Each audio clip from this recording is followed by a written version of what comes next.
বন্ধুরা সবাই কেমন আছো? বন্ধুরা আজকে তোমাদের আপন মায়ের পুকুরে ছেলের ঠাকুর ডুবানো নিয়ে অসাধারণ একটি সত্য ঘটনা বলবো। গল্পটি শেষ পর্যন্ত শুনলে তোমরা বাধ্য হবে হাতের কাজ করতে।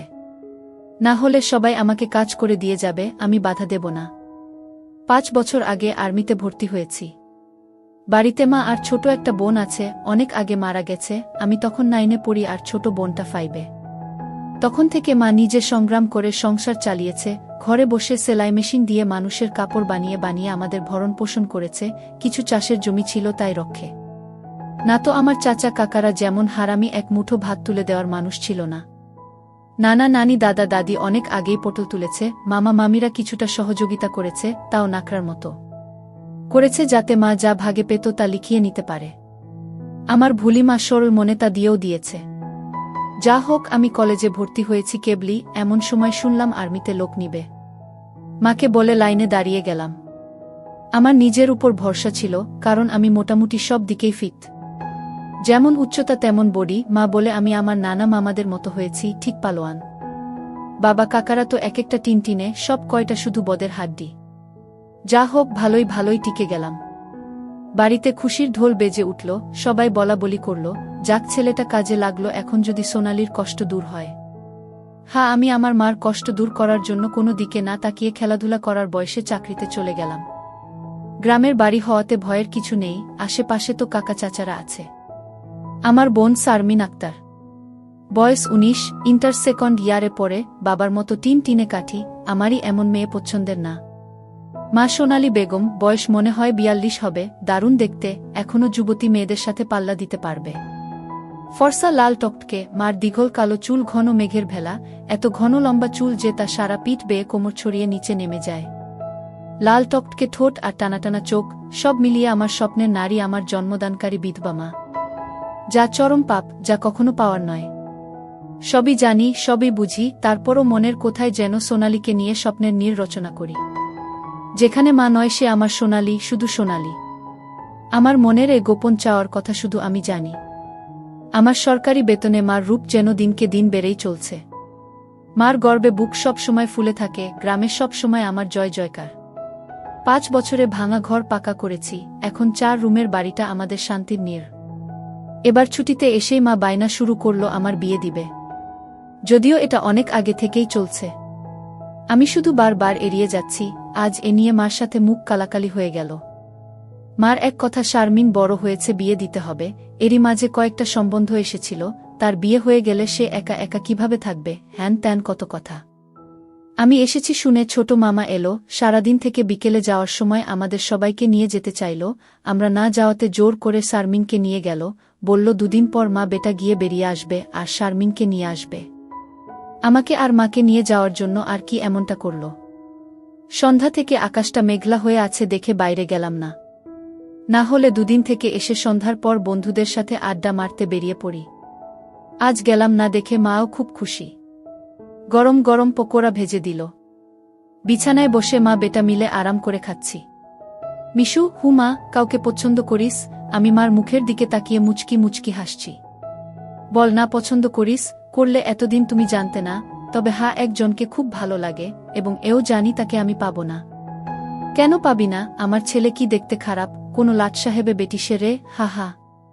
তুমি দেখি রেগে গেলে। রাখব না, এমন সোনার ছেলে আমার।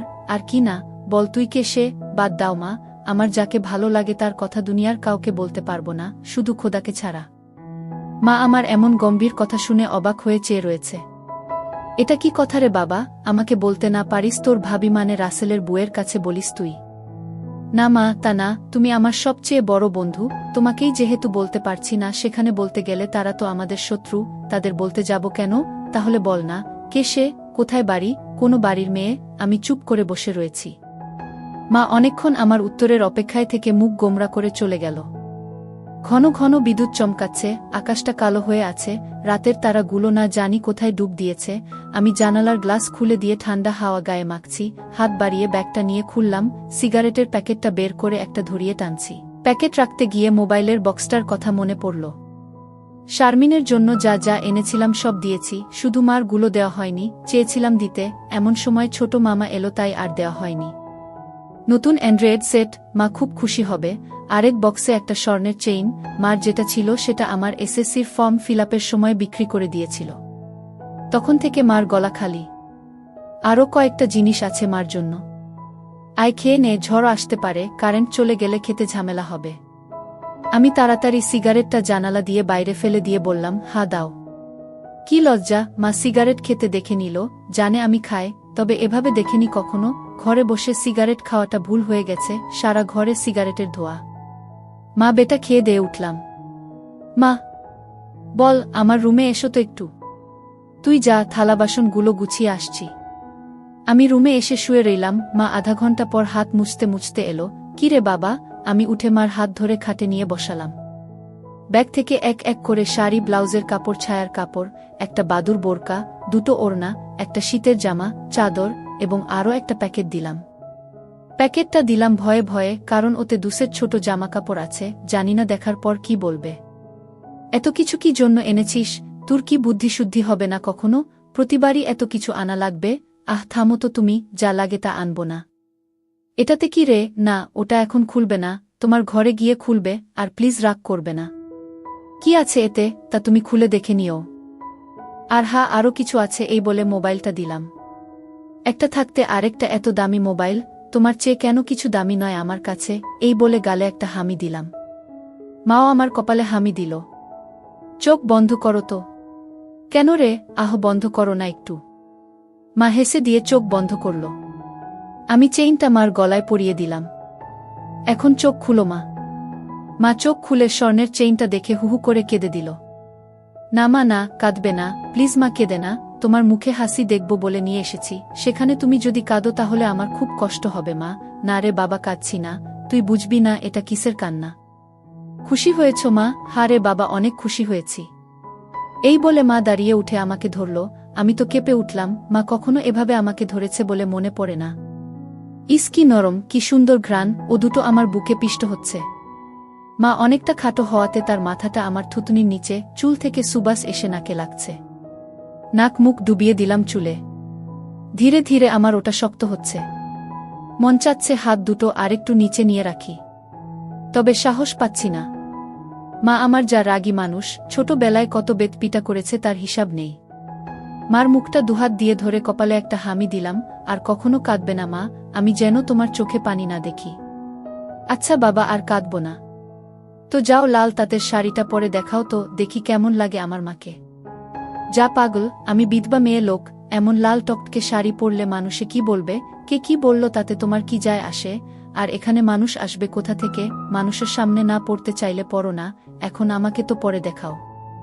আমার খুব মন চাইছে সাজুগুজু করে কেমন লাগে দেখতে। তাই আমার বাবা এনেছে, আর আমি পরব না তা কি হয়? তবে মানুষের সামনে কখনো পড়তে বলিস না রে। ঠিক আছে মা, আমি শুধু আমার সুন্দরী মাকে দুচোখ ভরে দেখতে পেলেই হলো।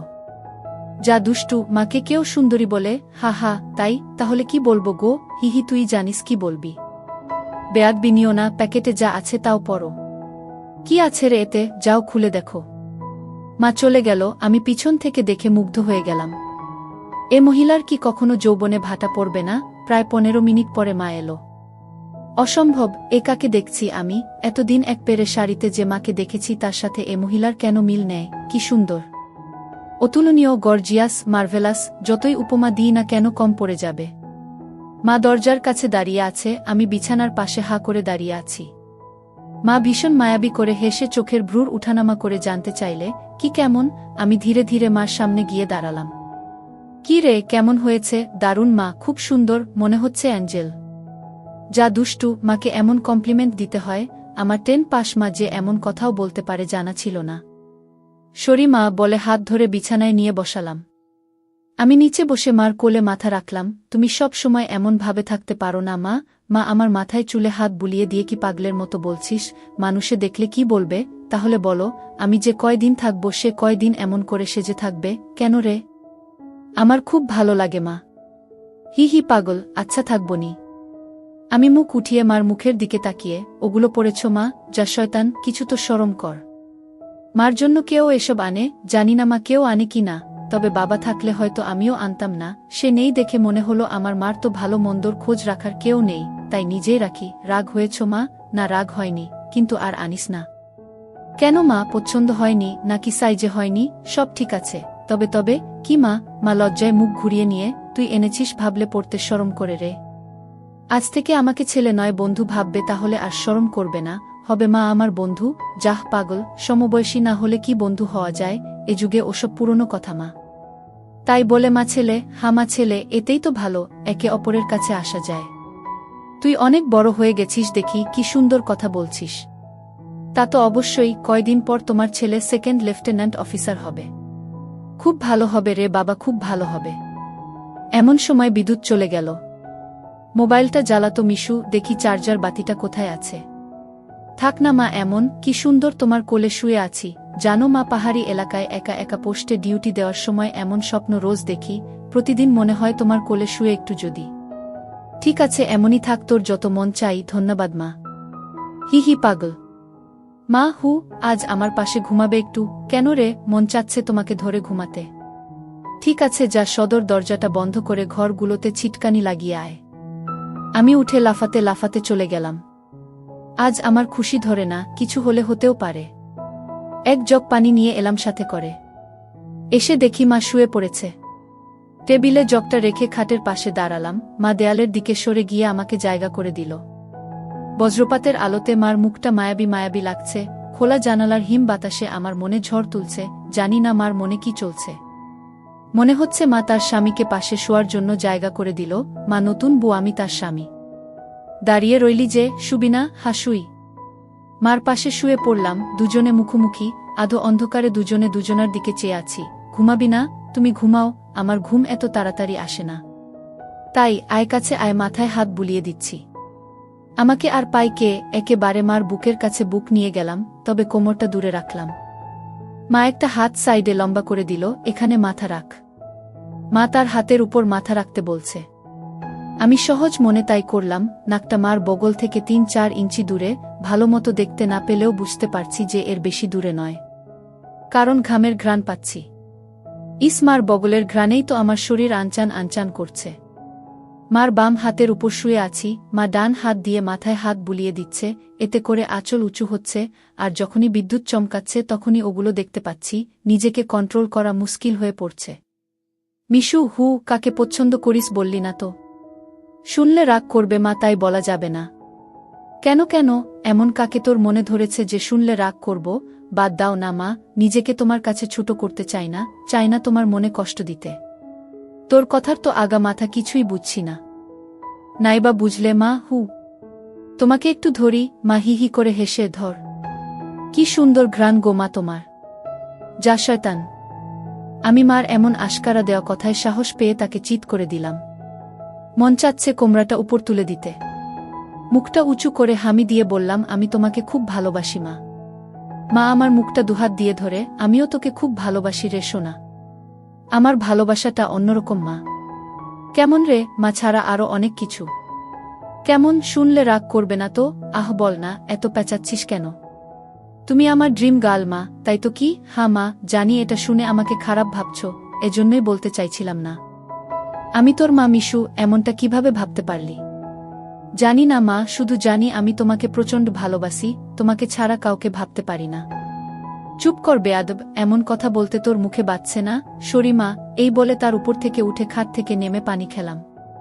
মাও বিছানার উপর উঠে বসেছে। বুঝতে পারছি সে অবাক হয়ে আমার দিকে তাকিয়ে আছে। জানালার ধারে গিয়ে দাঁড়ালাম। বৃষ্টি থেমে গেছে, তারপরও আকাশ কালো হয়ে আছে। চাঁদ তারা কোথায় যেন লুকিয়ে গেছে আজ। ঠিক আমার হৃদয়ের মতো চারিদিকে অন্ধকার। এমন সময় কারেন্ট এলো। ঘরটা আলোকিত হয়ে গেল। আমি জানালাটা লাগিয়ে দিলাম, পর্দা ঝুলিয়ে দিয়ে ঘুরে দাঁড়ালাম। মা বিছানার উপর হাঁটুতে মাথা দিয়ে নির্বাক বসে আছে। ফ্যানের হাওয়া আমার রেশমি চুলগুলো দোলা দিচ্ছে। মনে হচ্ছে নববধূ বসে আছে। মা মুখ তুলে আমাকে তার দিকে এক মনে তাকিয়ে থাকতে দেখে, এখনে আয়। আমি মার কাছে গেলাম। বস। বসলাম। মা আমার পিঠে হাত বুলিয়ে দিয়ে বলে, এমনটা হয় না বাবা, আমার লক্ষ্মী সোনা ছেলে। আমি কিছু মনে করিনি। আমি জানি তোদের বয়সের ছেলেদের ফ্যান্টাসি হয় খালা, চাচিরা। তবে মাকে নিয়ে ফ্যান্টাসি রচনা করা একটু বেশি হয়ে যায়। সরি মা। আমার ভোলি ভালি মা যে এতটা বুঝে, এতটা পোক্ত আমার জানাই ছিল না। এত অনেক শেয়ানা। ঠিক আছে, চেষ্টা কর আমার উপর থেকে মনটা সরিয়ে অন্য দিকে নিতে, বিয়েটা করে নে, দেখবি সুন্দরী বউ পেলে মাকে ভুলে যাবি। আমি মাথা নিচু করে, পারবো না মা, প্লিজ, নিজের সাথে অনেক লড়াই করেছি, আমি ক্লান্ত মা, কিছুতেই তোমাকে মন থেকে সরাতে পারি না। কেন রে, কি এমন পাস আমার মাঝে? আমি মুখ তুলে মার মুখের দিকে তাকিয়ে, জানি না মা, শুধু জানি তুমি আমার সব, তোমার কথা চিন্তা করলেই আমার কি তোর পাগল হয়ে যায় মা। মা মুচকি হেসে, ও কিছু না, নিষিদ্ধ জিনিসের প্রতি টান একটু বেশিই হয়, আমি তো বুড়ি হয়ে গেছি, তুই যেমনটা ভাবিস তেমনটা আমি আর নেই। মার এমন কথা শুনে আমি কেঁপে উঠলাম। মা কি ইশারায় আমাকে বুঝালো যে তার জিনিসপত্র আর আগের মতো নেই, দেখলে আমার পছন্দ হবে না? দেখ বাবা, এক একজনের এক একজনকে ভালো লাগে, তাই বলে কি তাকেই নিজের করে পেতে হবে এমন কেন কথা আছে? অন্য কেন মা হলে এসব কথা শোনার সাথে সাথে চিৎকার চেঁচামেচি করে বাড়ি মাথায় তুলত। আমি কিন্তু তা করছি না, কারণ তুই আমার একমাত্র ছেলে, নারী ছেঁড়া বাঁধন, তোকে আমি অনেক ভালোবাসি, তাই বলছি আমার ভালোবাসার মর্যাদা রাখতে বিয়ে করে নে বাবা। দেখবি ধীরে ধীরে আমার থেকে মন বোমার দিকে চলে গেছে। ধন্যবাদ মা, তুমি আমার কথা মন দিয়ে শুনেছ এবং যুক্তি দিয়ে ভালো মন্দের বিচার করেছ বলে। তবে লজ্জা না করে বলছি মা, এর আগেও আমি দু একটা মেয়ের সাথে মিশেছি, তারা শুধু সুখ পেয়েছে আমার কাছে, আদর ভালোবাসা একটুও পাইনি আমার কাছ থেকে। এমনকি আমার নিজেরও হয় না যতক্ষণ চোখ বন্ধ করে তোমাকে না ভাবি। যখন সেসব মেয়েদের জায়গায় তোমাকে কল্পনা করি তখন আমি আর নিজের মাঝে থাকি না, সুখের সাগরে ভেসে যায়, কেবলমাত্র তখনই হয় আমার। তুই তো অনেক দূর এগিয়ে গেছিস তাহলে, আমি অনেক আগে থেকেই বুঝতে পেরেছিলাম যে আর চোখে লুকিয়ে লুকিয়ে আমাকে দেখিস।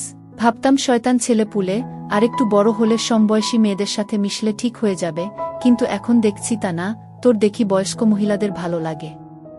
এতক্ষণ মার সাথে এত খোলামেলা কথা বলতে পেরে নিজেকে অনেক হালকা লাগছে। সাহস করে মাকে ধরে শুইয়ে দিলাম। মা চুলে হাত বুলিয়ে দিচ্ছে। আমি তাহলে কি করব মা, সেটাই তো ভাবছি। যেটাই ভাবো মা, আমার মতো পরিবর্তন হবে না। মানে কি? মানেটা তুমি ভালো করেই জানো। মার কণ্ঠে এবার সত্যি সত্যি রাগের আওয়াজ পেলাম। তাই বলে সারা জীবন বিয়ে করবি না, নাকি ছেলে হয়ে মাকে বিয়ে করতে চাস? মা যে এমন কথা ঠাস করে বলে বসতে পারে তা আমি চিন্তাই করিনি। আমি বললাম, বিয়ে না করতে পারলেও তো তুমি আমার হতে পারো। এটা কি মামা বাড়ির আবদার নাকি? ছিছি মিশু, এমনটা বলতে তোর মুখে বাঁধল না?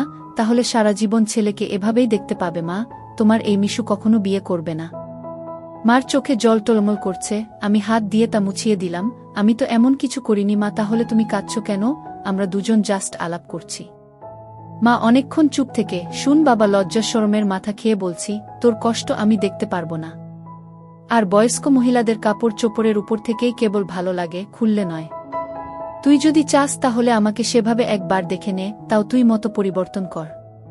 তবে শুধু দেখতে পাবি, কিছু করতে পারবি না। মার মুখে এমন কথা শুনে আমি আর দুনিয়াতে নেই। বল রাজি? আর যদি আমি দেখে আরও বেশি আকর্ষণ অনুভব করি তাহলে?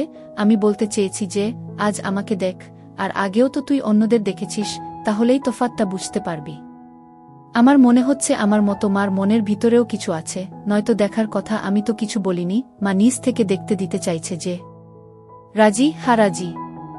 যা, বড় লাইটটা বন্ধ করে ছোট লাইটটা জ্বালিয়ে আয়। মনে মনে ভাবলাম, কি সৌভাগ্য, আজ তো আমার পোয়া 12 লেগে গেছে। নীল বাতিটা জ্বালিয়ে খাটের পাশে দাঁড়িয়ে রইলাম। মাও উঠে দাঁড়ালো। ধন্যবাদ মা, আমার স্বপ্ন পূরণ করার জন্য। তোর জন্য আমি সব পারি রে, শুধু কথাদের সব দেখে নিয়ে মাকে ভুলে যাবি না তো, বা ভুল বুঝবি না তো? কি বলছো মা? তুমি আমার মা, আমার স্বপ্নের রানী, আমার ফ্যান্টাসির জগৎ, সব কিছুই তুমি। তোমাকে ভুলে গেলে তো নিজেকেই ভুলে যাওয়া হয়। কথা দিলাম মা, জীবন থাকতে তোমার অবাধ্য হব না। ভুল বুঝা বা ভুলে যাওয়া তো দূরের কথা। আমি বললাম, কিছু মনে করো না মা, আমি কি ছুঁয়ে দেখতে পারবো? মা আমার চোখের দিকে তাকিয়ে, আমি তোর মা মিশু। মা, তুমি আমার মা এবং আমার স্বপ্নের রানীও। আমি পিছন দিকে গিয়ে শাড়ির আঁচলটা ফেলে দিলাম।